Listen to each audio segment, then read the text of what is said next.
Programme में आपको खुशामदीद कहते हैं। मैं सदुल्ला खान हूं। इदारा शुमारियात की हालिया रिपोर्ट के मुताबिक पाकिस्तान में महंगाई की शरह तकरीबन 43% को पहुंच रही है और जो चीज़ें आवाम को सबसे ज़्यादा परेशान कर रही हैं वो एनर्जी प्राइसेस हैं। बिजली के बिलों में बेतहाशा इजाफा, लोगों की खरीद से, बिजली की जो कुव्वत खरीद है लोगों की, उससे बाहर हो रहा है और लोगों की इस्तात से बाहर हो रही है। इसके अलावा डॉलर के बारे में ये पेशगोइयाँ की जा रही थी कि जैसे ही IMF से हमें किस्त मिल जाएगी, डॉलर जो है उसमें रुपए की कदर बढ़ना शुरू हो जाएगी, डॉलर नीचे आने लगेगा। लेकिन तमाम अंदाजे गलत साबित हुए और डॉलर भी 230 रुपए तक पहुंच गया है। इसके अलावा ग़ज़ाई अजनास की जो कीमतें हैं वो रोज़ाना बढ़ रही हैं और अशियाए खुरोनोश की बाज़ जगहों पर किल्लत भी पैदा हो रही है। उसकी एक वजह सैलाब भी है, उसकी कुछ और वजूहात भी हो सकती हैं, लेकिन आने वाले दिनों में ग़ज़ाई किल्लत जो है ये एक बड़ा मसला बन सकती है।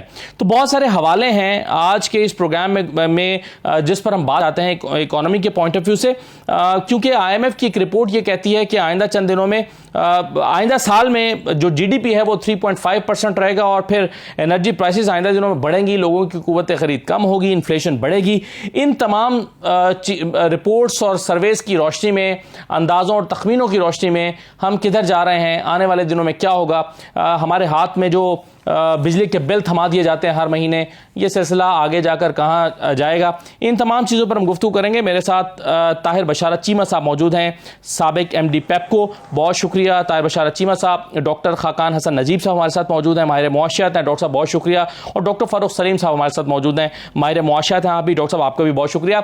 मैं सबसे पहले एनर्जी जो बिल्स हैं उनके हवाले से बात करना चाहता हूँ और ताहिर बशारत चीमा साहब, ये ज़रा समझने के लिए मैं आपके सामने कुछ सवाल रख रहा हूँ ताकि वो लोग जिनके जहनों में बहुत सारे बिजली के बिलों को लेकर सवाल हैं उनके बारे में हमें पता चले कि क्या है, हम कितना पे कर रहे हैं, किस मद में पे कर रहे हैं। मेरे हाथ में 4 बिजली के बिल हैं जो मुख्तलिफ स्लैब्स के हैं। स्क्रीन पर अगर हम दिखा दें तो आपको अंदाजा होगा ये एक बिल जो अगर किसी शख्स का 30 यूनिट का बिल आ रहा है तो उसका 30 यूनिट उसने इस्तेमाल किए हैं तो उसका बिल 3,925 रुपए उसका बिल आया है, जो कि 131 रुपए पर यूनिट कॉस्ट बनती है। और इसमें जो कॉस्ट ऑफ इलेक्ट्रिसिटी है वो 697 रुपए है, बाकी फ्यूल प्राइस एडजस्टमेंट और दीगर टैक्सेस शामिल है। इसी तरह से अगर आप एक और स्लैब पे चले जाएं कि जिसमें सर्वशुदा यूनिट जो है, यूनिट कंज्यूम टू 167 है, अगर किसी ने 167 यूनिट इस्तेमाल किए हैं तो उसका बिजली का बिल 7,390 रुपए आया है और ये 44.25 रुपए पर यूनिट कॉस्ट बनती है। तो इसमें जो फ्यूल प्राइस एडजस्टमेंट है वो 2,800 रुपए की है, इसी तरह से 2,800 रुपए की है। इसी तरह से एक और स्लैब है 300 को जब क्रॉस करते हैं, 470 यूनिट की कंजम्पशन का मेरे पास एक बिल है, ये बिल 21,893 रुपए आया है और ये बिल जो है वो 46 रुपए पर यूनिट कॉस्ट बनती है। अब ये एक आम घर का बिल है जो 5 मरले के मकान में रहता है और वो 470 रुपए इस्तेमाल कर रहा है, यानी एक AC अफोर्ड कर सकता है, वो चंद घंटे के लिए वो AC लगा लेता है, तो वो 22,000 रुपए तकरीबन बिल पे कर रहा है। अब आप सोचिए कि अगर उसकी सैलरी इनकम 50-60 हज़ार रुपए माहाना है और उसमें से वो 22-23 हज़ार रुपए बिल दे रहा है तो क्या होगा। और इसी तरह से एक आखिरी बिल जो मैं आपको दिखा रहा हूं बिजली का, ये 838 यूनिट का इस्तेमाल किए गए हैं इसमें और ये बिल 49,000 रुपए आया है। 838 यूनिट्स को इस्तेमाल करने से 49,000 रुपए, इसमें 25,800 रुपए तकरीबन कॉस्ट ऑफ इलेक्ट्रिसिटी है जो कि बढ़ने के बाद आई और बाकी फ्यूल एडजस्टमेंट और बाकी जो टैक्सेस हैं वो शामिल हैं, तो ये भी 58 रुपए पर यूनिट कॉस्ट कर रहा है। मैं सबसे पहले ताहिर बशारत चीमा साहब आपसे ही समझना चाहता हूं कि ये जो बिजली के बिलों में होश रुपा इजाफा है, बुनियादी वजूहात इसकी क्या हैं और ये जो मैंने 3-4 मुख्तलिफ स्लैब्स आपके सामने रखी हैं और लोगों के, जाहिर है हर शख्स का सबसे बड़ा मसला इस वक्त जो है उसका जो घरेलू बजट डिस्टर्ब हुआ है वो बिजली के बिल की वजह से हुआ है। आप इसको कैसे देख रहे हैं सर, ये हुआ क्यों है और आइंदा दिनों में क्या इसमें कोई बेहतरी का इम्कान नजर आता है? शुक्रिया जी। सबसे पहले तो मैं आपको ये बताना चाहूँगा कि हमारा जो टैरिफ बना हुआ है ये हमने 60 की दिहाई, 70 की दिहाई, 80 की दिहाई में बनाया, जिसमें इसे लोड सप्रेशन मॉडल कहते हैं। यानी कि ये वाहिद टैरिफ था डेवलप्ड वर्ल्ड में या डेवलपिंग कंट्रीज़ में कि जिसमें यह था कि जितना ज़्यादा इस्तेमाल करेंगे उतना ज़्यादा देंगे। तरगीब थी कि आप कम इस्तेमाल करें। तो इसमें ये स्लैब्स बनाए गए कि जो कम इस्तेमाल करेगा उसे रेट कम लगेगा, जो जितना ही ज़्यादा वो जाएगा उसका रेट जो है, यानी कि आप ये समझ लीजिए कि जो स्प्रेड है लाइफलाइन वाले कस्टमर से, यानी कि उस ज़माने में 2 रुपये का उसका यूनिट था, तो जो 700 यूनिट से ऊपर जाता था वो 5 गुना उससे ज़्यादा हो जाता था। ये लोड सप्रेशन है। तो जब आपके पास बिजली वाफर हो जाए तो इसे चेंज करना चाहिए, लेकिन क्योंकि मैनेजमेंट जो है पावर सेक्टर की वो नॉन प्रोफेशनल्स के हाथ में है। वापडा ख़त्म हुआ, बाद में पेपको ख़त्म कर दिया गया, फिर तकरीबन नॉन प्रोफेशनल बीओडीज़ रहे कंपनीज के, और इसके बाद मिनिस्ट्री चलाती है। मिनिस्ट्री में जनरलिस्ट बैठे होते हैं, तो वो वही का वही चलता रहा। इसे भी चेंज होना चाहिए। अब आते हैं कीमतों पे। मैं थोड़ा सा अर्ज करूं कि फ्यूल एडजस्टमेंट सरचार्ज 2009 में जो स्कीम बनी, स्कीम अच्छी थी। वो ये था कि जिस अजम्पशन पे टैरिफ बनाया गया, अगर तेल की कीमतें जो हैं गिरेंगी तो लोगों को पैसे वापस दिए जाएंगे। यही वजह है कि अगर आप पिछले बिल्स देखें 2014, 15, 16, 17, तो उसमें हर महीने 1 रुपये से लेके 4 रुपये तक वापस किए जाते थे। ये भी याद रहे कि कोविड के दिनों में क्योंकि बिजली की खपत कम हुई और बाहर से तेल भी कम मंगवाया गया, LNG भी कम मंगवाई गई, तो उससे भी माइनस FPA जो है पड़ता रहा। लेकिन क्योंकि वो नज़र नहीं आता तो असर इसी का पड़ता है जो कुछ इस वक्त है। इस वक्त 2 चीज़ों ने हिट किया जी। एक तो तेल की कीमतें बढ़ गई इंटरनेशनली, उसकी वजह से LNG की कीमत भी बढ़ गई। याद रहे कि हमारी ज़्यादातर प्लांट्स जो हैं वो इम्पोर्टेड फ्यूल पे चलते हैं। अब जिसने भी वो प्लान किया उससे पूछना तो चाहिए, लेकिन fact of the matter remains कि इस वक्त जो है इम्पोर्टेड फ्यूल पे चल रहा है। एक दूसरी बात यह है कि डॉलर जो है वो आपको खुद पता है कि 102 कुछ अरसा पहले, और इसके बाद 250 तक भी गया, अब 230 प्लस पे जा रहा है, तो उसका भी असर पड़ेगा। तीसरी बात यह है कि इन हालात में आप करते क्या हैं कि एनर्जी कंजर्वेशन में जाते हैं। कंजर्वेशन में आप करते क्या हैं कि बिजली बचाते हैं। उसमें क्या था कि मार्केट्स को आप बंद करें टाइम पे, सनसेट पे, वरना चलें 8 बजे बंद कर दें। इसके बाद ट्यूबवेल्स जो हैं, ज़रूरी ट्यूबवेल जो हैं वो इंतहाई खपत का दौरानिया, यानी कि शाम के 6 से 10 में इस्तेमाल नहीं होना चाहिए, उसे रोका जाए। ऑल्टरनेट स्ट्रीट लाइट्स जो हैं वो बंद की जाएं, वगैरह वगैरह। ये 20 चीज़ें हैं जो हमने करनी थी, ये हमने की नहीं।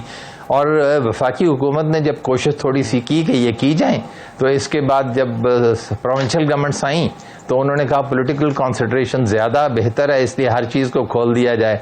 यानी कि पंजाब में ही आप ले लें, उसमें कहा गया कि दुकानें बिल्कुल बंद नहीं होंगी, 24 घंटे बल्कि चलेंगी। उससे क्या होता है कि जो मार्जिनल पावर प्लांट्स हैं, यानी कि जो महंगी बिजली बनाते हैं, उन्हें भी चलाना पड़ता है, और उससे जो फ्यूल की खपत है वो बढ़ जाती है। अब इस महीने के बिलों पे हम आ जाते हैं। इसमें जो जून की खपत है और जो जुलाई की खपत है वो आगे आई, और वो बहुत ज्यादा है, और मैं बैक ब्रेकिंग इसे कहता हूं, कमर तोड़ है ये। अच्छा, अब इस पे मजीद भी बात सुन लीजिए कि अगर प्रोफेशनल्स बैठे होते तो इसे स्मॉदर किया जा सकता था, इसे बाद में रोल ओवर किया जा सकता है कि जिन महीनों में हमारी ईंधन का खर्चा कम आता है, कुछ पैसे वहां लेके जाए जा सकते हैं। लेकिन जो नॉन प्रोफेशनल मैनेजमेंट होती है वो कुछ कर ही नहीं पाते, उन्हें तो समझ ही नहीं है। इसमें भी मजीद आप सुन लीजिए, हैरान कौन बातें हैं कि ministry of water and power पहले और अब पावर डिवीजन अब, ये जो है ये पावर सेक्टर का मैनेजर और ऑपरेटर है। अब वापडा या पेपको तो है नहीं है, इसलिए ये चलाते हैं। इसमें 2 बातें मजीद देख लीजिए कि हम अगर 2002 से लेके 2022 तक हम देखेंगे तो 21वां सेक्रेटरी आजकल लगा हुआ है वहां, 21वां। तो अब आप खुद सोचिए कि टर्नओवर जब इतना ज्यादा होगा, जो भी आएगा सीखने की कोशिश करेगा और सीखने से पहले ही चला जाएगा। इसी तरह आप हैरान होंगे कि NDMA में आप चले जाएं 2005 से लेकर 2022 तक 17 साल बनते हैं, 17 साल में 17 लोग वहां आ गए हैं। इनकम्बेंसी बोर्ड पे नाम ही नाम है। जी बिल्कुल तो सही है। तो ये हाल यही होना है जो हो रहा है, बिल्कुल सही है सर। लेकिन एक बड़ा इंपॉर्टेंट क्वेश्चन मेरे जहन में पैदा हो रहा है फ्यूल प्राइसेस के हवाले से क्योंकि हमने IMF के साथ जो एग्रीमेंट किया उसमें हमने पेट्रोलियम लेवी लगाने का वादा किया 50 रुपए लीटर तक। उस पर मैं आगे जाकर आपसे बात करता हूं कि एक तरफ तो हम पेट्रोल पर टैक्स लगा रहे हैं, उससे पेट्रोल की कीमत बढ़ जाती है, और फिर वही कीमत जो है वो हम यहां आकर एडजस्ट करते हैं तो बिजली की कीमत भी बढ़ जाती है। तो इस पर मैं अभी बात करता हूं आपसे। लेकिन डॉक्टर खाकान साहब, सर ये एक बड़ा इंपॉर्टेंट क्वेश्चन है हर शख्स के जहन में इस वक्त, और वो ये है कि ये हर तरफ यही बात हो रही थी, जैसे ही IMF की किस्त हमें मिल जाएगी तो हमारा जो डॉलर है वो काबू में आ जाएगा। लेकिन 218 रुपए था जिस दिन हमें किस्त मौसूल हुई, और फिर 229 पर चला गया, 229 और 30 रुपए पर परसों बंद हुआ है, और ओपन मार्केट में शायद इससे भी ज्यादा है। तो ये क्या हुआ है? डॉलर आने के बावजूद डॉलर की कीमत बढ़ गई, क्या वजह है इसकी सर? बिस्मिल्लाहिर्रहमानिर्रहीम। असद साहब, thank you for having me on your show.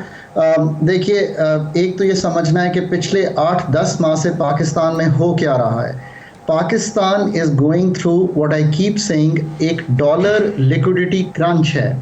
17 Arab dollar के करीब ज़खायर थे हमारे सितंबर 2021 में, और जब IMF का प्रोग्राम अगस्त 29-22 को बोर्ड की अप्रूवल हुई तो ये 7.6 अरब डॉलर पे आ गए। The problem that we have been facing is कि IMF का 7वां रिव्यू कंप्लीट होना था 4 मार्च 2022 को। इस वक्त जो पाकिस्तान के हालात हैं, IMF के अलावा कोई एंकर नहीं था। चूंकि ये प्रोग्राम में डिले हुआ तो आपकी जो सप्लाई ऑफ डॉलर्स थी वो कम होती चली गई, और आपकी जो रिक्वायरमेंट थी वो बढ़ती चली गई। ये क्यों हुआ? क्योंकि इंटरनेशनली भी प्राइसेस बढ़ी, लोकली आपने देखा कि आपने जून में रिकॉर्ड पेट्रोलियम प्रोडक्ट्स की इंपोर्ट की, आपका इंपोर्ट बिल 7.5 अरब डॉलर को क्रॉस कर गया। जब ये सब हालात हुए और IMF का जो डिले है, इट कॉस्ट यू बिकॉज आपकी बाकी सारी फंडिंग रुक गई। वो क्या है? Bilateral partners, multilateral partners, commercial funding, और पाकिस्तान की रसाई इंटरनेशनल बॉन्ड मार्केट्स पे। जब ये सारी सूरत हाल बनी तो आपका जो रुपया है वो जाकर कहीं 240 पे गया। फंड का प्रोग्राम हो गया, बट फंड का प्रोग्राम याद रखिए होने के साथ साथ आपको बड़ी उम्मीद ये थी कि फ्रेंडली कंट्रीज, जो 4 ममालिक हमेशा पाकिस्तान को डिपॉजिट दे देते हैं स्टेट बैंक ऑफ पाकिस्तान में। हमारे पास इस वक्त चाइना के डिपॉजिट हैं, UAE के डिपॉजिट हैं, कतर के डिपॉजिट हैं, सऊदी अरेबिया के डिपॉजिट हैं, पर डिपॉजिट ना मिल सके और आपके रिजर्व सिर्फ उतने ही बढ़े हैं जो 1.17 अरब डॉलर की किस्त आई। सो लिक्विडिटी क्रंच से हम निकल नहीं पा रहे। हम कंजर्वेशन कर अपनी एनर्जी की खपत को कम नहीं कर पा रहे। इंपोर्ट आपकी फिर अगस्त में 6 अरब डॉलर पे चली गई, जुलाई में कम हुई बट फिर बढ़ गई। इसके साथ साथ ये हुआ कि जो फ्लड्स का इम्पैक्ट आया है उसकी वजह से आपको कॉटन अब 1.5 से 2 अरब डॉलर जायद मंगवानी पड़ेगी। So obviously market players, market punters ये समझते हैं बात कि ये तो आने वाले दिनों का मंजरनामा है ना सर। ये तो अभी हमें शायद गंदम भी मंगाना पड़ेगी, इंपोर्ट बिल और बढ़ेगा। बिल्कुल सही है डॉक्टर साहब। लेकिन ये जो आप जिक्र कर रहे हैं कि पाकिस्तान के जो रिजर्व्स इसमें 2021 में क्या थे और 2022 में क्या थे, यही सवाल जो मैंने आपके सामने रखा है, यही सवाल मैं डॉक्टर फारूक सलीम साहब के सामने ले जाता हूं और एक डॉक्यूमेंट दिखा देता हूं आपको। डॉक्टर साहब, ये स्टेट बैंक का मेरे हाथ में है और इसके मुताबिक अगस्त 2021 में पाकिस्तान के रिजर्व्स थे वो 2700 अरब डॉलर हमारे रिजर्व्स थे और 27 अरब डॉलर हमारे रिजर्व थे। और फिर ये अगर हम 26 अगस्त 2022 की बात करें ठीक एक साल के बाद, तो ये 13 अरब डॉलर रह जाते हैं। तो सवाल ये है कि ये पॉलिटिकल इंस्टेबिलिटी के बायस हुआ है, ये पाकिस्तान ने कुछ इंपोर्ट बिल पे किए हैं उसकी वजह से हुआ है, या उसमें कुछ और फैक्टर्स भी शामिल हैं? तो ये डॉक्यूमेंट इस वक्त स्क्रीन पे भी हम दिखा रहे हैं। आपके ख्याल में ये क्या वजह हुई है ये हमारे रिजर्व्स गिरने की? जी असद साहब, आई थिंक चीमा साहब बड़े पाए के प्रोफेशनल है अपने एरिया के, उन्होंने बहुत अच्छी बातें की, सारी वैलिड हैं। डॉक्टर नजीब साहब ने जो बातें रिजर्व के हवाले से की और जो डिले IMF का प्रोग्राम के हवाले से की, वो भी बिल्कुल दुरुस्त है। देखिए, 2 मार्केट हैं। जब हम डॉलर की बात करते हैं तो एसेंशियली एक ओपन मार्केट है जिसमें शायद आप और मैं, कोई 400 डॉलर कैश करवाना चाहता है, कोई डॉलर खरीदना चाहता है, वहाँ पे मेरा ख्याल ये है कि तकरीबन वो रोज़ाना के ट्रेड होते हैं और वो फिजिकल डॉलर्स। दूसरी जो बहुत बड़ी मार्केट है वो इंटरबैंक मार्केट। वहाँ पे कोई 300 $350 मिलियन सोना की मार्केट है। अपने डॉलर जो है वो खरीदने जाते हैं, एक्सपोर्टर जो है वो अपने डॉलर जो है उस मार्केट में बेचते हैं। अब ये दोनों मार्केट्स में जो लिक्विडिटी क्रंच का जिक्र हो रहा है, यानी कि एक बड़ा ही संगीन, एक बड़ा ही खतरनाक किस्म का फुकदान नजर आता है डॉलर्स का। ना तो ओपन मार्केट में फिजिकल डॉलर्स मिल रहे हैं और ना ही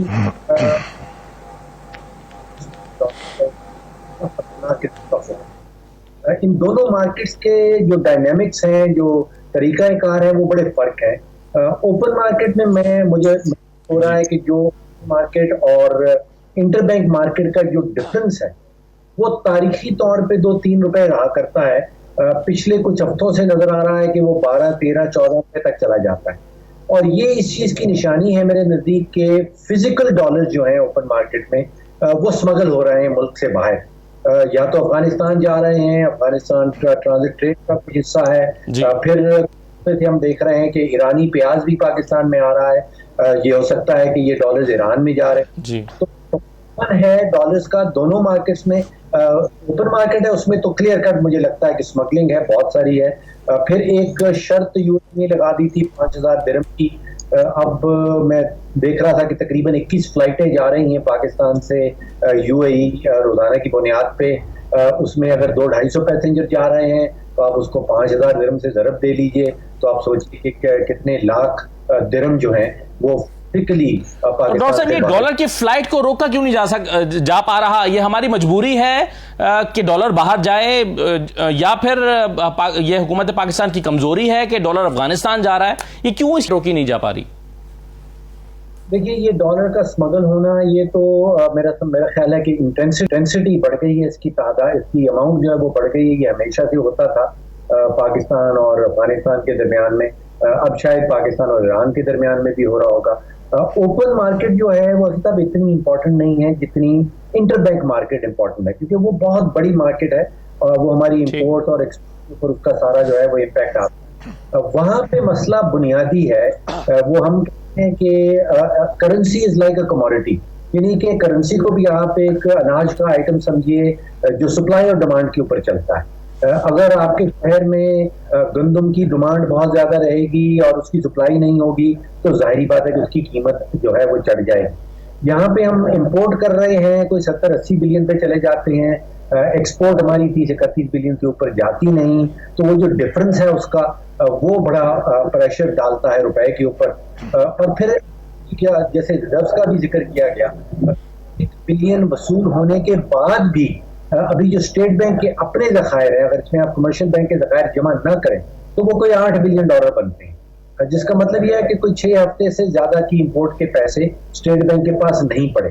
तो एक तो ये इंपोर्टर्स की तरफ से प्रेशर है जो इंटरबैंक मार्केट है, दूसरा स्टेट बैंक के पास रिजर्व बहुत कम है, और तीसरा अभी 12 से पिछले कोई हफ्ते भर से मैं देख रहा हूँ कि जो पाकिस्तान के इंटरनेशनल बॉन्ड्स आर्मी मंडी में ट्रेड हो उनके ऊपर रिटर्न बढ़ता जा रहा है। और उसका मतलब है कि जो आलमी बरादरी है, सरमायाकार बरादरी जो है वो कोई कंफर्टेबल नहीं है पाकिस्तान की रिजर्व पोजीशन से। वो कोई कंफर्टेबल नहीं है कि IMF का पैकेज का हिस्सा पाकिस्तान बन गया है, लेकिन उसके बावजूद जो है वो हालात सही सिमत में नहीं जा रहे।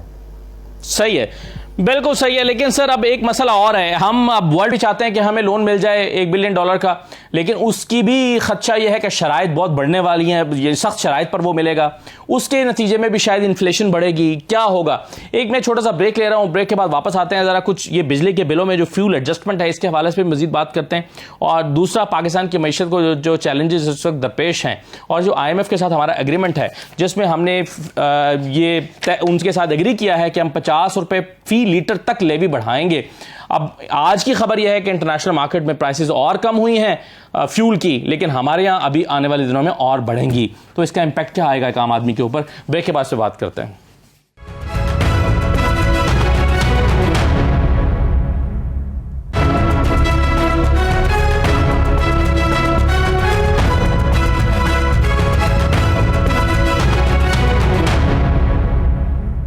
खुशामदीद कहते हैं। मैं अभी एक IMF के हवाले से बात कर रहा था। उसका जो एग्रीमेंट है पाकिस्तान का, जो नई किस्त जारी हुई है, इसमें जो मिफ्ता इस्माइल साहब की तरफ से लेटर लिखा गया था, जिस चीज़ों पे इत्तफाक हुआ है, ये लेटर जरा मैं आपको दिखाता हूं। इसमें अगर आप देखिए इसके पेज 2 पर, तो आपको अंदाजा होगा कि पाकिस्तान ने ये कमिटमेंट की है IMF के साथ कि पाकिस्तान पर लीटर 50 रुपीज़ तक जो लेवी है वो लगाएगा। यानी जैसे जैसे पेट्रोलियम मसनूआत आलमी मंडी में इसकी कीमतें कम हो रही होंगी, तो वैसे वैसे पाकिस्तान यहां पर पेट्रोलियम लेवी बढ़ाता चला जाएगा और 50 रुपए लीटर तक बढ़ाएगा। इसलिए जब हमें खबरें मौसूल होती हैं कि आलमी मंडी में तेल की कीमतें कम हो रही हैं, तो इसमें हमारे लिए कोई खुशी की खबर नहीं होती, क्योंकि हम पर यह लेवी इंपोज होगी जो 50 रुपए लीटर तक जाएगी। अब जब ये पेट्रोल महंगा होगा और तो ये बिजली के बिलों में भी आकर रिफ्लेक्ट होना शुरू हो जाता है। अब जो मैंने आपको भी बिल दिखाए हैं बिजली के, जिसमें अगर फर्ज कीजिए कि एक बिल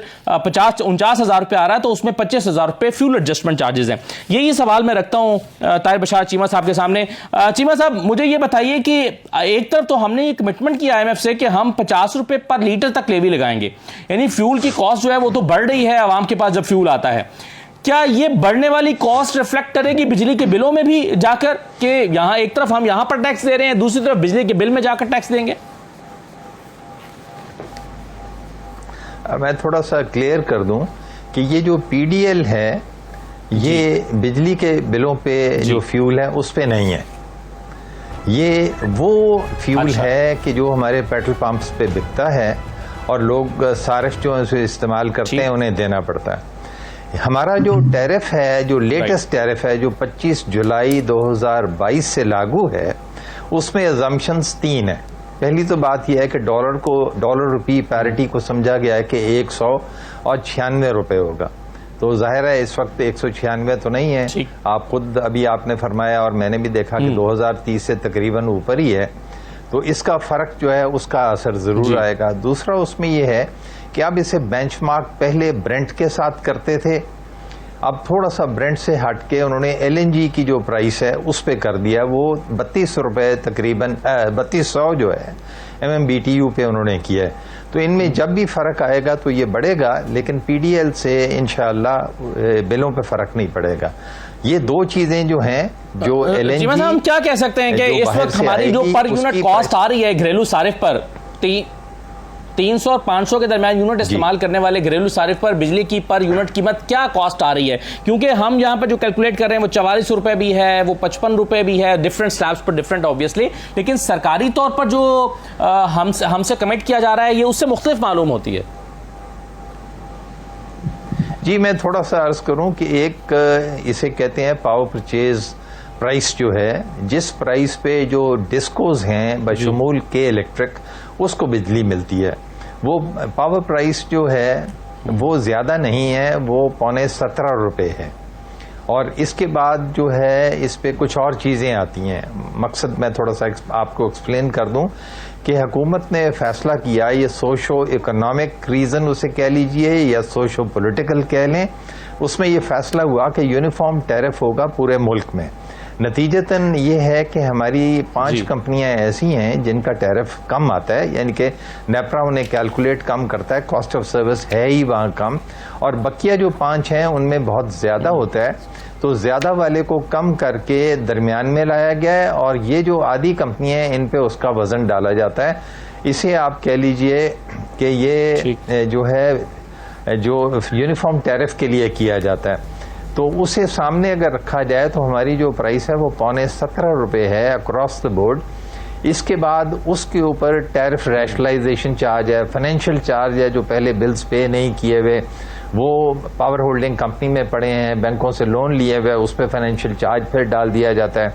फिर क्वार्टरली एडजस्टमेंट्स हैं जो कंपनियां मांगती हैं कि डॉलर की वजह से ये हो गया वो हो गया, उसको उसके पैसे फिर डल जाते हैं। और खाली ये नहीं है, इसके बाद इस पे GST है। अब GST जो है वो बहुत, यानी कि आप समझ लीजिए कि जो बिजली की कंपनी हैं दरअसल वो टैक्स कलेक्टर्स हैं FBR की तरफ से, तो वो टैक्स कलेक्ट करती हैं, और यही वजह है कि घरेलू सारिफ से जब निकलते हैं तो फिर इसके बाद जो है इनकम टैक्स लिया जाता है, एडवांस इनकम टैक्स लिया जाता है, इसके बाद एडिशनल GST ली जाती है। तो टैक्सेस जो हैं वो बहुत इन रेट्स को बढ़ा देते हैं। अब आ जाते हैं हम फ्यूल एडजस्टमेंट सरचार्ज की तरफ। फ्यूल एडजस्टमेंट सरचार्ज जो है, अगर पिछले 3 साल का हम एवरेज लें तो वो ₹2.25 कुल बनते हैं। लेकिन हुआ क्या कि जब डॉलर रुपी पैरिटी अपसेट हुई और इसके बाद तेल की भी कीमतें बढ़ी, तो ख़ास तौर पे जो मई, जून और जुलाई और अभी अगस्त का आना है, इसमें जो है ये जून के जो पैसे थे वो ₹9.90 फी यूनिट जो है जून की कंजम्पशन पे फ्यूल प्राइस एडजस्टमेंट है। उस पे ₹2.30 जीएसटी है, तो ₹12.10 फी यूनिट, वो भी जून के खाते पे जब सबसे ज़्यादा बिजली इस्तेमाल होती है, वो जो हैं अब पड़े हैं। अब जब पड़े हैं तो वो तो वज़न ही उसका बहुत ज़्यादा है।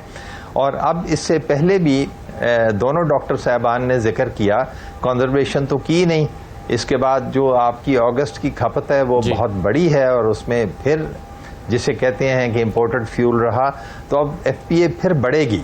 तो मकसद ये है कि इसे बैठ के दुरुस्त करना पड़ेगा। दुरुस्त करने का मतलब ये है कि इसका वज़न किस तरीके से जो है स्प्रेड आउट किया जा सकता है। ये तो कम से कम ये है कि इसे स्प्रेड आउट किया जाए, ना कि लोगों पे यकदम जिसे कहते हैं डाला जाए। अदरवाइज तो कोशिश ये होनी चाहिए कि कंजर्वेशन दबा के वो मार्जिनल प्लांट्स जो हैं वो चलें ही ना। लेकिन अल्टीमेटली ये आवाम से वसूल हुकूमत ने करना ही है। यानी अगर फर्ज कीजिए एक शख्स के हिस्से में 25,000 रुपए आ रहे हैं, उसने 400 यूनिट इस्तेमाल कर लिए हैं, तो वो आज करे या कल करे, आप कह रहे हैं कि ये उसको देने ही, अदा करने ही हैं अब ये नए टैरिफ और नए पॉलिसी के मुताबिक। जी खान साहब, मैं ये कह रहा हूं कि जो इस वक्त कम से कम जो है, यानी कि कम से कम जो हुकूमत कर सकती है वो ये है कि इसे स्टैगर किया जाए और उन महीनों में जिन महीनों में फ्यूल प्राइस एडजस्टमेंट की का वजन कम है उसमें डाला जाए, ना कि अभी यकमुश्त डाला जाए। अब आप ज़हन में ये रखिएगा कि एक तरफ सैलाब और बारिशें, लेकिन उसकी वजह से एक और काम हुआ है कि जो सितंबर के टेम्परेचर्स हैं वो पिछले साल और उससे पिछले साल से बहुत कम है। नतीजतन बहुत सारे इलाके पाकिस्तान में हैं जिसमें एयर कंडीशनिंग का लोड रिड्यूस हो गया है। इसलिए असूलन इसमें अगर कंजर्वेशन भी साथ की जाए तो फ्यूल प्राइस एडजस्टमेंट का वजन जो है वो बहुत कम होगा। याद रहे कि जो बिल्कुल सही है सर, लेकिन अभी हम सैलाब एक मुख्तलिफ तरह के मसाइल हैं। अभी हम सैलाब, बिल्कुल सही है, हम अभी सैलाब ज़्यादा इलाकों में गए हुए थे तो वहाँ पर हमने देखा कि जिन लोगों के घर 1 महीने से सैलाब में डूबे हुए हैं उनके भी 20-20 हज़ार रुपए के बिल वो हाथों में लेकर खड़े थे और एहतजाज कर रहे थे। ये मसाइल अपनी जगह पर हैं। मैं एक चीज़, मुझे डॉक्टर खाकान साहब ये बताइएगा कि ये मेरे हाथ में स्टोरी है, ट्रिब्यून की आज छपी है, शहबाज राना साहब की ये स्टोरी है। इसमें बहुत डिटेल से डिस्कस किया गया है चीज़ों को, ख़ासतौर पर जो वर्ल्ड बैंक से पाकिस्तान चाहता है 2 प्रोग्राम्स के लिए मज़ीद $1 बिलियन का कर्ज लेना। इसमें भी कहा जा रहा है कि पाकिस्तान को खदशा ये है कि ये सख्त शराइत पर, वर्ल्ड बैंक भी सख्त शराइत पर यह कर्ज आयद करेगा और उसमें ये शराइत आयद हो सकती हैं कि हम सब्सिडीज़ मुख्तलिफ मदाद में जो दी गई हैं उसको विड्रॉ करें। आप क्या देख रहे हैं आने वाले दिनों में कि आप वर्ल्ड बैंक से अगर हमें पैसे मिलते हैं, क्योंकि हम जब IMF से कर्ज की बात करते हैं तो हम कहते हैं उससे एक फ़ायदा ये होता है कि फिर बाकी इदारे भी लोन देते हैं, उनका भी कॉन्फिडेंस बढ़ जाता है। तो आप क्या एक्सपेक्ट कर रहे हैं कि वर्ल्ड बैंक से भी हमें सख्त शराइत पर लोन मिलेगा और उसके नतीजे में सब्सिडीज विड्रॉ होंगी, यानी उसका भी जो आवाम के ऊपर बोझ पड़ेगा? असद साहब, आपकी इजाज़त से सिर्फ एक कमेंट एनर्जी सेक्टर पे करूंगा। आज मैंने एक बहुत डिटेल्ड आर्टिकल लिखा है पाकिस्तान के 3 कलीदी मसाइल पे और वो द न्यूज़ अखबार में, और मैंने ये लिखा है कि अगर आप पाकिस्तान में एनर्जी इमरजेंसी नहीं डिक्लेयर करेंगे तो इतनी ज़्यादा इस वक्त ब्लीडिंग है, इतनी ज़्यादा टैरिफ पे काम करने की ज़रूरत है, इतनी ज़्यादा आपको डिस्कोस की जो एफिशिएंसीज़ हैं उनको प्राइवेट सेक्टर में देकर ठीक करने की ज़रूरत है, इतना ज़्यादा आपको जो जेनकोस हैं उनको कम से कम चलाना बिकॉज उनकी कॉस्ट ज़्यादा है उसको करने की ज़रूरत है, आपको एक प्राइवेटाइजेशन मॉडल पे जाने की ज़रूरत है, आपको अपने रेगुलेटर की स्ट्रेंथनिंग करने की ज़रूरत है, आपको ये ज़रूरत है कि आप ये तय कर लें कि इसकी जो ओवरऑल मैनेजमेंट है वो कैसे होगी और एनर्जी की मार्केट कैसे पाकिस्तान में क्रिएट होगी ताकि कंपटीशन ड्राइव करे प्राइसेस को नीचे। आपको ये ज़रूरत है कि आप थर्ड कोल को इस्तेमाल करें, आपको ये ज़रूरत है कि आप रिन्यूएबल्स पे जाएं। ये काम करने की सकत इस वक्त कहीं पे भी मौजूद नहीं है। अगर हम ये इमरजेंसी नहीं डिक्लेयर करेंगे तो 500 से 800 अरब का सर्कुलर डेट रन करके आप पाकिस्तान का फिस्कल जो है उसको ख़राब करते चले जाएंगे, यानी कि जो मालियाती खसारा है। और फिर अब मैं आपकी तरफ आ जाता हूँ कि क्या आपको इसको पूरा करने की ज़रूरत है, तो आप अपनी लोन्स की तरफ जाते हैं, चाहे वो वर्ल्ड बैंक हो या आपके बाकी अदारे हैं। अब ये भी तय कर लीजिए कि वर्ल्ड बैंक या IMF पाकिस्तान में बिजली की कीमतें, पेट्रोल की कीमतें, गैस की कीमतें, इनका तायुन नहीं करता। ऑल दे से टू यू इज कि यस आप सब्सिडी नहीं दे सकते बिकॉज आपका मालियाती खसारा पिछले साल 25 अरब डॉलर का था। Let me repeat that figure so that कौम जो है इसको समझ सके। आप 25 अरब डॉलर का मालियाती खसारा रन कर रहे थे मालियाती साल 22 में, तो आपको यही कहा जाता है कि आप इसको कम कीजिए। वो एक एडजस्टमेंट होती है। These programmes are all about adjustment. Asad साहब, एडजस्टमेंट का मतलब है कि सब्सिडीज कम कीजिए, रेवेन्यू बढ़ाइए, एक्सपेंडिचर्स बाकी भी कम कीजिए। चूँकि छोटा टाइम होता है तो सबसे ज़्यादा जो है वो सब्सिडीज़ को कम किया जाता है। और जब आप सब्सिडीज़ को कम करते हैं तो हम कोशिश करते हैं कि इनकम सपोर्ट की तरफ टारगेट करें इन सब्सिडीज़ को, पर वो करने के लिए भी हमें एक डेटा बैंक हमने बनाया है। ये है ओवरऑल सूरत हाल। जब तक आप मुल्क के ये कलीदी फैसले नहीं करते तो प्राइसेस ना, आपकी 27% इस वक्त इन्फ्लेशन है, आपकी 42% इन्फ्लेशन है फूड। ये सिर्फ तभी ठीक हो सकती हैं कि जो चीज़ें मैंने आपके सामने रखी हैं। एडमिनिस्ट्रेड कीमतों का बहुत बड़ा अंसर है इन्फ्लेशन में, इनका अंसर है फिस्कल खसारे को रन करने में।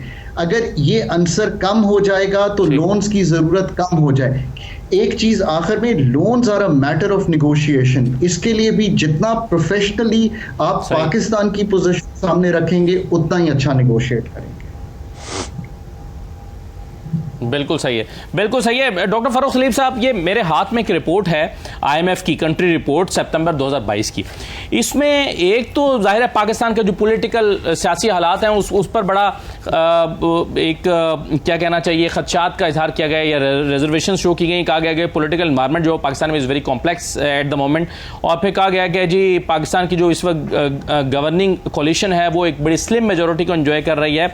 और इन तमाम चीज़ों, जो फ्लड और बाकी चीज़ों को देखते हुए जो खदशा इजहार किया गया है, जो इंपॉर्टेंट पॉइंट्स हैं वो ये हैं कि GDP जो है वो इस साल पाकिस्तान की 3.5% रहेगी, जो कि हम पिछले साल 6 को टच करके आए थे। एनर्जी प्राइसेस बढ़ेंगी, मजीद बढ़ेंगी। अभी हम आज की जो प्राइसेस हैं उसका रोना रो रहे हैं बैठ के यहाँ पे। एनर्जी प्राइसेस और बढ़ेंगी, कुव्वत खरीद आवाम की कम हो जाएगी, इन्फ्लेशन मजीद बढ़ेगी जो आज पे जो 42.7% है।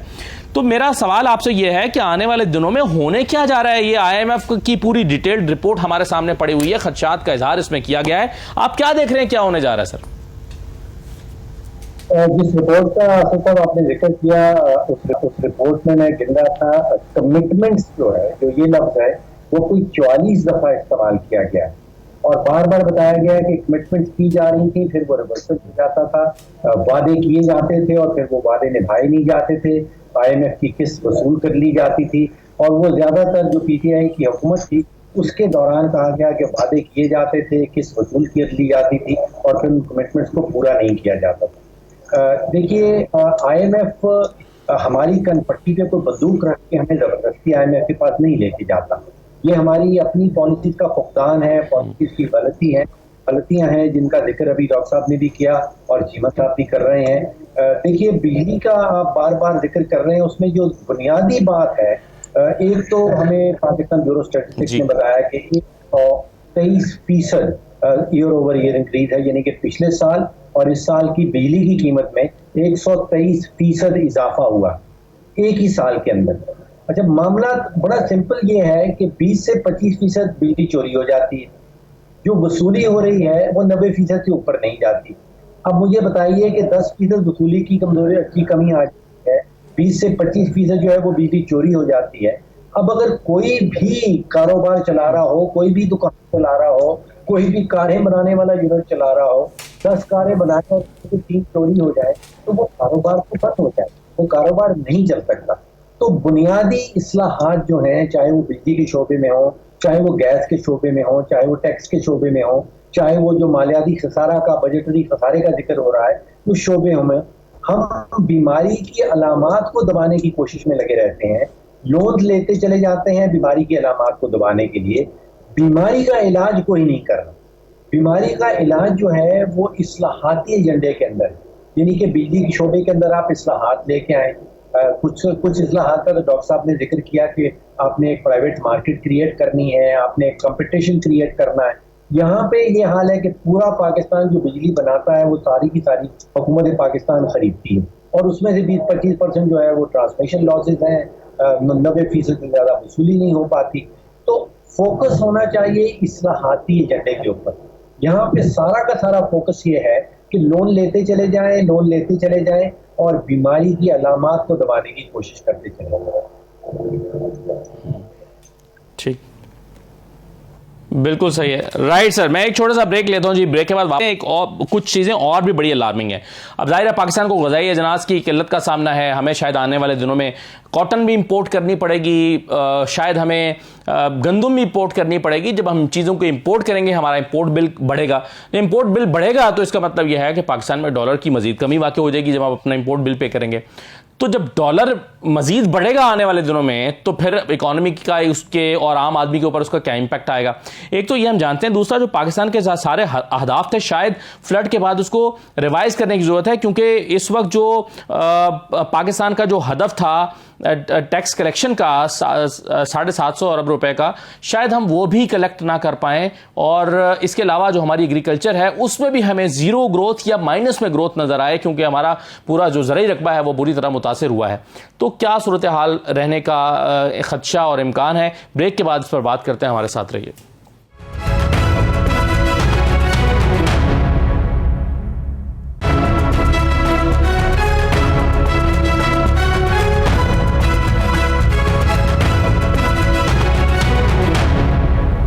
दोबारा आपको खुशामदीद कहते हैं ब्रेक के बाद। डॉक्टर खाकान साहब, सर ये बताइए कि हमें क्या इस वक्त पाकिस्तान को जो इकोनॉमिक चैलेंजेस दरपेश हैं, क्या हमें अपने टारगेट्स को रिवाइज करना पड़ेगा? जैसे अभी हमने बात की है हमारा जीडीपी जो है वो शायद 3.5% रहेगी, या फिर हमारा जो टैक्स कलेक्शन का हदफ है वो भी हम हासिल नहीं कर पा रहे। कितना क्या इसको हमें रिवाइज करना पड़ेगा? मैं इस पर अगर आप इजाज़त दें तो अरशद अब्बासी साहब मेरे साथ मौजूद हैं, एनर्जी एक्सपर्ट हैं। ज़रा उनसे मैं उनके सामने जो हमारा इस वक्त आवाम का सबसे बड़ा मसला बिजली के बिलों का मसला है। अरशद भाई साहब, मुझे एक तो ये बताइए सर कि सादा ज़बान में आवाम की तसल्ली के लिए या उनकी सबके समझने के लिए आप क्या कहेंगे कि एक शख्स का 2 महीने पहले जो 700 यूनिट इस्तेमाल करता था और उसका बिल 22,000 रुपये आता था, आज वो अगर 700 यूनिट इस्तेमाल करता है तो उसका बिल 45,000 रुपये आ रहा है। 2 महीने में क्या बदला है? कैसे आप समझाएंगे लोगों को? देखिए, बात उसमें ये है कि बड़े अरसे से हर बंदा बात कर रहा था। बात अक्सर होती है जब भी जैसे आप जैसे लोग बुलाते तो हम कहते हैं जी पाकिस्तान की एनर्जी मिक्स ठीक नहीं है, एनर्जी मिक्स ठीक नहीं है। अभी ये जो गवर्नमेंट है, जब इनको मौका मिला पिछले 5 साल तो उन्होंने गवर्नमेंट की, तो बताइए इन्होंने आपके पावर प्लांट कौन से ऐड किए? इन्होंने पावर प्लांट ऐड किए हैं कोयले के, LNG के और फर्नेस ऑयल के। अब देखें कहाँ कोयला 40 टन का $40 का 1 टन होता था जी, $300 का 1 टन हो गया। LNG हमारे जो बड़े साहब आए थे जो चैंपियन थे, देखिए कहाँ $5, $4, 3 की, अब $40 पर टन है। तो एक बात है, जब पाकिस्तान सैलाब में डूबा हुआ है, पूरी दुनिया बात कर रही है, सेक्रेटरी जनरल भी कह रहा होगा यानी कितने नालायक लोग हैं, पानी इनका $1 बिलियन का बह के जा रहा है, हाइड्रो पावर ये बना नहीं रहे, और ये बना रहे हैं LNG से, कोयले से और तेल से, जिसकी इंटरनेशनल मार्केट में तब्दीली होती रहती है।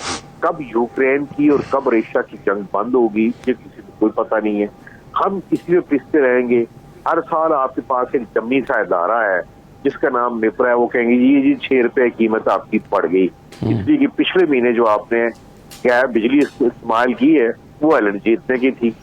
हमें यार, मैं तो आपका सवाल भी बड़ा वाजिब बहुत जबरदस्त है, लोग भी सुन रहे हैं।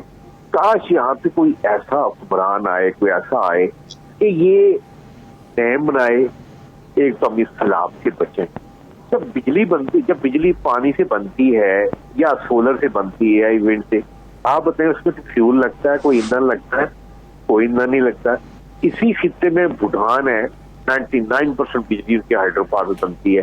जब पाकिस्तान में यकीन करें डैम की बात करते हैं सही। तो आपके सियासतदान जो DHA कराची में रहे होते हैं या लाहौर में या लंदन में, वो कहते हैं ये डैम नहीं बनेगा। हाँ मैं 2010 के फ्लड में मैं गया हूँ जी बुडीन छठा, वो लोग उनसे पूछे जिनकी चारपहिए अभी बाहर पड़ी हुई है खुले आसमान तले, जी वो कहते हैं भाई इस पानी को रोके, जी। इस पानी को वो तरीका हो।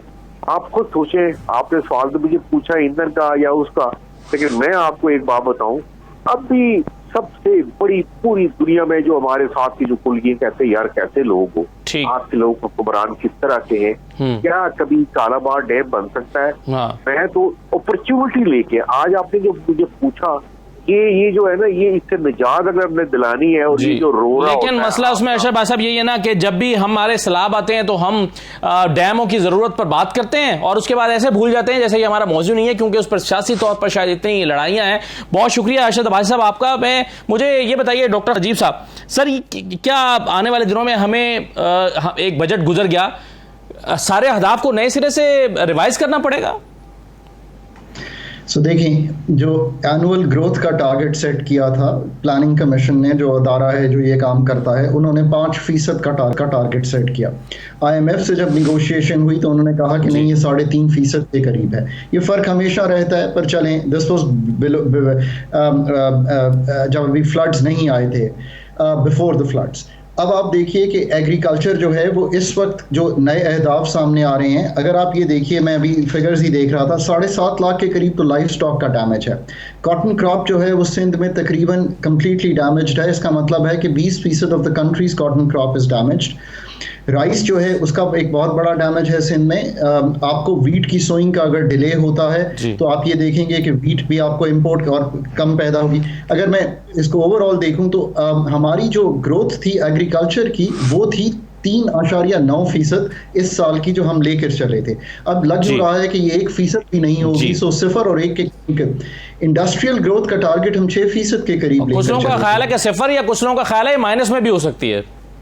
ऐसा हो सकता है, और क्योंकि अभी तक तखमीना एग्रीकल्चर की डैमेज का पूरा हमारे सामने नहीं आया, जब आएगा तो हम इस पे बेहतर कमेंट करेंगे। सामने नहीं है, ठीक। इंडस्ट्री जो है जब 6% ग्रो करती थी तो आपने ये अहदाफ आप लेकर चले। अब एक्सपोर्ट्स भी रुक गई हैं, स्लो हो गई हैं। इस वक्त मैं सुन रहा हूँ कि हमारी जो टेक्सटाइल सेक्टर है उसकी भी कुछ मुश्किलात आ रही हैं, तो इसकी जो ग्रोथ है वो भी 2% से कम दिखाई दे रही है।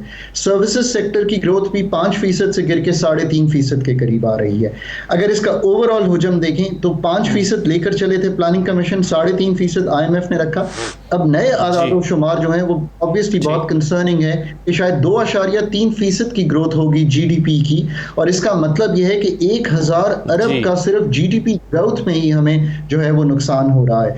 This is really concerning because आपकी पॉपुलेशन ग्रोथ 2.4% की है। So obviously the country is in difficulty. जी बिल्कुल सही है। और एक और मसला अभी डॉक्टर फारूक साहब हमारे सामने है कि हमें बहुत सारी चीज़ें इंपोर्ट करनी है, ग़िज़ाई अजनास को इंपोर्ट करना है, फूड सिक्योरिटी का मसला पाकिस्तान में पैदा हो रहा है फ्लड के बाद। ऐसे में आपको क्या लगता है, खदशा क्या है कि हमारा इंपोर्ट बिल बढ़ने से डॉलर और फ्लाई करेगा? देखिए अगर साहब, अगर जो बाकी दुनिया के क्या हालात हैं उनको हम परस्पेक्टिव में रखें, देखिए अमेरिका के अंदर जो महंगाई की शरह है वो 40 साल का रिकॉर्ड टूटा है। बरतानिया के अंदर कोई 41 साल का रिकॉर्ड टूटा है। दुनिया भर में जो 2 बड़े मसले हैं, एक तो यूक्रेन की जंग है और दूसरी महंगाई का इशू है। तो पाकिस्तान भी दुनिया का हिस्सा है, यहाँ पे भी महंगाई है। हमारी शरह बाकी अमेरिका और बरतानिया से भी ज्यादा है, लेकिन इस वक्त प्रॉब्लम पूरी दुनिया में फैले हुए हैं और महंगाई सबसे बड़ा इशू है। पूरी दुनिया के जो सेंट्रल बैंक्स हैं वो इंटरेस्ट रेट बढ़ा रहे हैं, महंगाई को कंट्रोल करने का तरीका सोच रहे हैं। पूरी दुनिया की GDP ग्रोथ जो है वो स्लो डाउन हो रही है, साथ ही साथ हमारी भी हो रही है। हमारे यहाँ महंगाई का इशू है, हमारे यहाँ यकीनी का इशू है, शायद दुनिया के बहुत सारे और ममालिक में नहीं है। और फिर हमारे यहाँ ये सैलाब का जो मामला आ गया, जिसके मुख्तलिफ एस्टिमेट्स आ रहे हैं। मेरा तखमीना ये है कि $20 बिलियन से ज्यादा का कहीं डैमेज यहाँ पे हुआ है। ये 2010 का जो सैलाब था उससे तकरीबन 2 गुना ज्यादा मेरा तखमीना है कि कहीं डैमेज हुआ होगा। तो एक तो पुटिंग थिंग्स इनटू पर्सपेक्टिव कि दुनिया के सामने महंगाई का बहुत बड़ा चैलेंज है, जीडीपी ग्रोथ का बहुत बड़ा चैलेंज है, और पाकिस्तान के सामने भी ये चैलेंजेस जो है वो सामने आ रहे हैं। पाकिस्तान वाहिद मुल्क नहीं है और उन सारे चैलेंजेस का जो है वो सामना करना हो। जी बिल्कुल सही है। राइट। ताहिर शाहिद चीमा साहब, मुझे ये बताइए सर कि इस वक्त जाहिर है जो सबसे बड़ा लोगों का मसला है महंगाई है, और महंगाई में से भी सबसे बड़ा मसला बिजली के बिलों का इसलिए है कि बाज़ लोगों की, बल्कि अक्सर लोगों की जो इनकम है उसका 50% एनर्जी बिल्स में जा रहा है। मेरा सवाल आपसे सर ये है कि क्या लोग कोई उम्मीद रखें ये कि आर्जी फिनोमेना है, कुछ महीने के लिए है, आइंदा दिनों में जाकर सूरत हाल बेहतर हो सकती है, क्योंकि इनकम उस लिहाज से बढ़ नहीं रही जिस लिहाज से अखराजात बढ़ रहे हैं, खासतौर पे एनर्जी बिल्स। तो ये क्या इसके लिए लॉन्गर टाइम तक के लिए चलना पड़ेगा, इसके साथ एडजस्ट करना पड़ेगा लोगों को, या फिर ये 2-4 महीने में बेहतर हो सकता है? खान साहब, इस तरह है कि थोड़ा सा मैं माजी में भी जाऊंगा कि जब भी कोई रिफॉर्म किया गया है तो पता ये चला कि पहले से भी पोजीशन ख़राब हो गई है। आप अंदाज़ा लगाइए कि एक वापडा था जिसके पास 9000 से ज़्यादा टेक्निकल रिसोर्स यानी कि इंजीनियर्स और साइंसदान थे, और इसके बाद अब पावर डिवीजन है जिसके पास एक भी नहीं है और वो चलाने की कोशिश कर रहा है। इसमें पूरे के पूरे सेटअप में एक स्ट्रक्चरल फॉल्ट है कि इसकी मैनेजमेंट जिसे प्रोफेशनल कहते हैं वो है ही नहीं। जो कुछ इस वक्त है ये एमलगम है कि पाक रुपी और डॉलर की पैरिटी की ख़राबी कह लीजिए, इसके बाद इंटरनेशनल जो मार्केट की प्राइसेस फ्यूल की बढ़ी वो है, लेकिन इससे भी बड़ा इसमें ये है कि नॉन प्रोफेशनल मैनेजमेंट है जिसे समझ ही नहीं कि ये हो क्या रहा है। इससे कहीं बेहतर जो है वो सिचुएशन हो सकती थी, और अब भी मैं ये समझता हूँ कि इसे अगर गौर किया जाए तो इसके बाद ये चीज़ें दुरुस्त हो सकती हैं। जैसे डॉक्टर खाकान ने बात की, दरअसल इतना रॉट अब आ चुका हुआ है कि एनर्जी एमरजेंसी डिक्लेयर करना गलत ना होगा, और इसके बाद जिस तरीके से इकोनॉमिक एडवाइजरी कमेटी है इस तरह पावर सेक्टर की एडवाइजरी काउंसिल या कमेटी बनाई जाए। 8-10 लोग जो हैं मुल्क में बहुत मौजूद हैं, वो इकट्ठे बैठें और इसमें एडवाइजरीज वो दें कि इस हफ्ते इस तरह करें, इस हफ्ते इस तरह करें, क्योंकि जो पावर डिवीजन है जो चलाती है उसके पास कुछ भी नहीं है। आप ये समझ लीजिए कि खाली it's all hot air as they say. अगर अभी भी ये मुशावरत कर लेंगे तो चीज़ें बेहतर हो सकती हैं। इसे एक तरफ आप रखिए। हो ये रहा है कि जैसे जैसे डिमांड गिरेगी, एयर कंडीशनिंग बंद होगी, पंखे आहिस्ता आहिस्ता बंद होंगे, तो उससे प्राइसेस कम होंगी, फ्यूल प्राइस एडजस्टमेंट का भी मसला जो है वो स्मॉदर हो जाएगा और बेहतरी आएगी। लेकिन ये बेहतरी सिर्फ ये होगी कि क्योंकि मौसम बेहतर हो गया उसके साथ, और अगले साल जब मौसम फिर सख्त होगा तो इसके बाद फिर गड़बड़ होगी। मकसद ये हुआ कि ये साइकिल है और ये साइकिल चलता रहेगा। लेकिन फिर वापस आता हूँ इसी बात पे कि जो फ्यूल प्राइस एडजस्टमेंट का फियास्को है ये मैन मेड है। आप अंदाज़ा लगाइए कि वज़ीर आज़म पाकिस्तान और उनकी काबीना जो है वो मुल्ज़िमों की तरह कौम के सामने खड़ी थी जब वो कतर में थे, और वो माफ़ी मांग रहे थे कि ये गलती हो गई, फ्यूल प्राइस एडजस्टमेंट जो है इस तरीके से नहीं होना चाहिए थे, जबकि प्राइम मिनिस्टर का इसके साथ काम ही नहीं होना चाहिए। जो पावर डिवीजन या हुकूमत मिनिस्ट्री जो है उसका भी कोई काम नहीं होना चाहिए। ये जो पावर सेक्टर है इसे सही चलना चाहिए, जो भी इसका अपना एक सेटअप है।